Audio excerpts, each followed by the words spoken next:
Good morning, everybody. Psalm 140. Thanks for tuning in. Psalm 140. Psalm 140 is a psalm of David, written obviously in response to some people being after him, trying to trap him, trying to kill him, or whatsoever. And so this psalm, he's asking God to deliver him. He's asking God to keep him safe.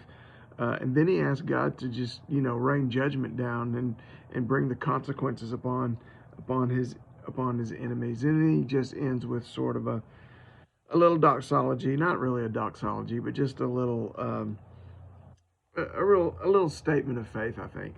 I'm going to take this and I'm going to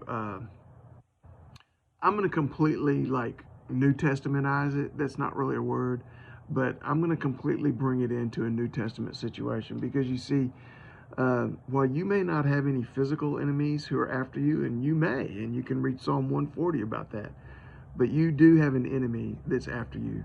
There is an enemy who is a liar, who is a thief, who is a deceiver, who is everything that he can be. And the enemy wants to destroy us, and he wants to destroy our testimony with God. He wants to destroy our fellowship with God. And he is active, and he is alive, and he is at work in this world. His wicked spiritual angels are at work with him doing his bidding. And they are seeking to bring discouragement and to bring failure. And really, they're trying to destroy us, heart, mind, and soul. And so I'm going to take this passage and I'm going to completely put it into that context for us with our own enemy. First of all, his prayers, and we pray, he just asked God to deliver him. He says, "Deliver me, O Lord, from evil men. Preserve me from violent men." We need to ask God to deliver us from Satan. What is the end of the Lord's Prayer? And deliver us from evil, or deliver us from the evil one. Look, we need to just ask God to deliver us. We are, in our own strength and in our own power, we are not powerful enough to stop Satan. So we need to just ask God to deliver us.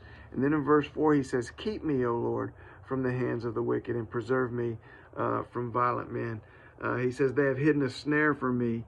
They have spread a net by the way. They have set traps for me." So then we need to just ask God to keep us safe on a regular and daily basis. Listen, the enemy is a deceiver, and he's setting traps for you. He's setting a snare by the wayside. He's spreading his net. He's setting traps. He's trying to show you something nice and shiny and pretty and enticing and tempting to get you to bite, and to get you to turn your back on the ways of God and on the things of God, and to follow his ways, and to make decisions that are going to be destructive into your life. And so you need to ask God to keep you from that. You need to just ask God to deliver you from the evil one, and to keep you from all of the traps that he's going to set before you. You need to confess your faith in God. He says, "I said to the Lord, you are my God. Hear the voice of my supplications. You are my God. I am your child. I belong to you. O God, the Lord, the strength of my salvation. You are my God. You are my Lord. You are my strength." And then he says, "You have covered my head in the day of battle." It's just your way of saying, you have protected me, and you have kept me safe from the evil one. We need to pray, and every day we need to ask God to keep us safe from this great deceiver who is out there trying to draw us away from God and into his own ways. And I told you he just closes with a little statement of faith.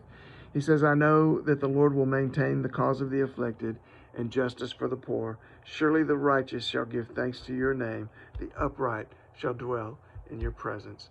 Listen, give thanks to God's name, dwell in his presence, ask him for deliverance, and ask him to keep you from the traps. Use those verses, use that prayer, get out there, faith today. Love you guys.